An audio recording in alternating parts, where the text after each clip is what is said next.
range of emotions of playing Tennessee at night versus, again, no disrespect to UMass, but that, how do you avoid a mental, physical letdown against a quote-unquote lesser opponent? Well, just going into the game like any other, like we try to prepare for each game like it's biggest game or a championship game. So really just trying to focus on how we can get better and also how we can also execute the right way against the opponent. Yeah, obviously Tennessee, a football team that can test you guys vertically as a defensive back, particularly as a corner. When the ball is in the air and you know you're being threatened, what is the key as a corner to remaining calm? You hear a lot of people say, "Oh, you can't panic when the ball's in the air." What's the key to remaining calm when you know it's coming to you? Really, you just gotta stay poised. Like especially if the ball, if you're behind the receiver or whatever, like you have to stay poised. You can't really create contact too early or they'll call a flag or anything. It's really just looking at the right things and knowing when to time to make the play and to get the ball out. I think their longest pass completion was 17 yards Saturday night.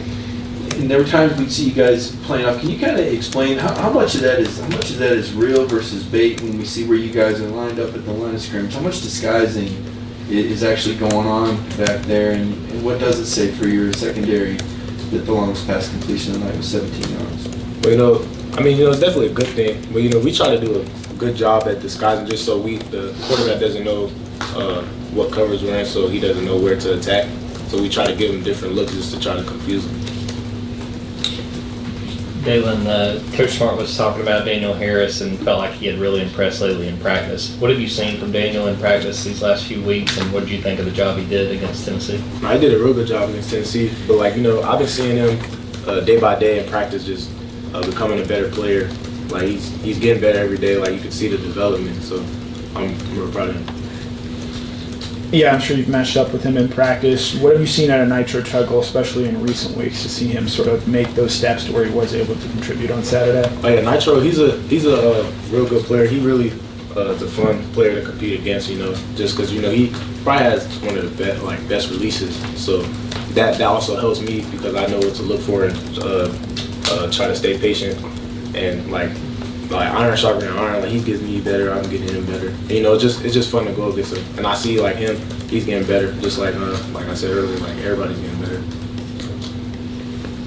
Daylen Smile was one of the leading tacklers in that game against Tennessee. How big was getting him back on this defense? Just what he means to you guys on defense? It was great to see him back. Just he's definitely one of our leaders on the defense. So him coming back kind of made a big impact. You saw that on the field. So it was real great to have him. Yeah, you mentioned Nitro there. Just who are some of the other young guys that have in practice impressed you this season? Like from receivers? Yeah, receivers and offense in general. Yeah, definitely Nitro, Sokovie White. He makes some good plays in practice. Like you can see he's getting better as well. Yeah, definitely them two.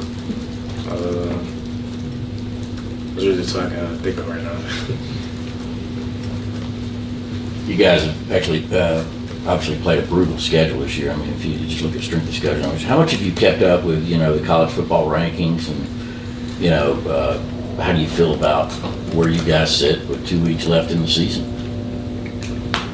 Honestly, I try not to worry about it just because at the end of the day, we're just trying to focus on us getting better and how we can improve week by week. So I don't really think about the standings and stuff like that. I think you guys have had a lot of teammates banged up, injured. I think you started all 10 games maybe. Do you have any aches and pains, and what do you think of the possibility of 17-game season if you guys keep winning and have a chance to play that many games?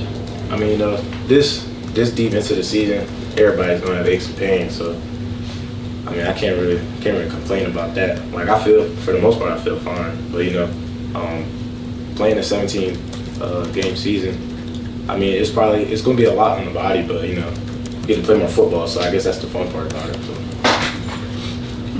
The senior class is a chance to make history, become the winningest class in the history of this school. What does this class mean to you? Is there one guy there that maybe from the jump took you under your wing or their wing and paved the way? Well, the whole senior class, they all mean a lot to me. But one person that really sticks out would be Dan Jackson, just because we're in the same room. So he he's been helping me since I've been here, just understanding the defense and like tips and stuff like that. So definitely him. Dylan, I know you said you don't pay attention to the playoffs, but was there the feeling that was an elimination game? I mean, with where things sat, did y'all know that the backs were to the wall kind of as far as the playoffs went? I mean, it was brought up maybe a few times, but we didn't really try to use that as a way to fire us up. We just like knew the type of game it was going to be, the type of team they are, and tried to execute the right way.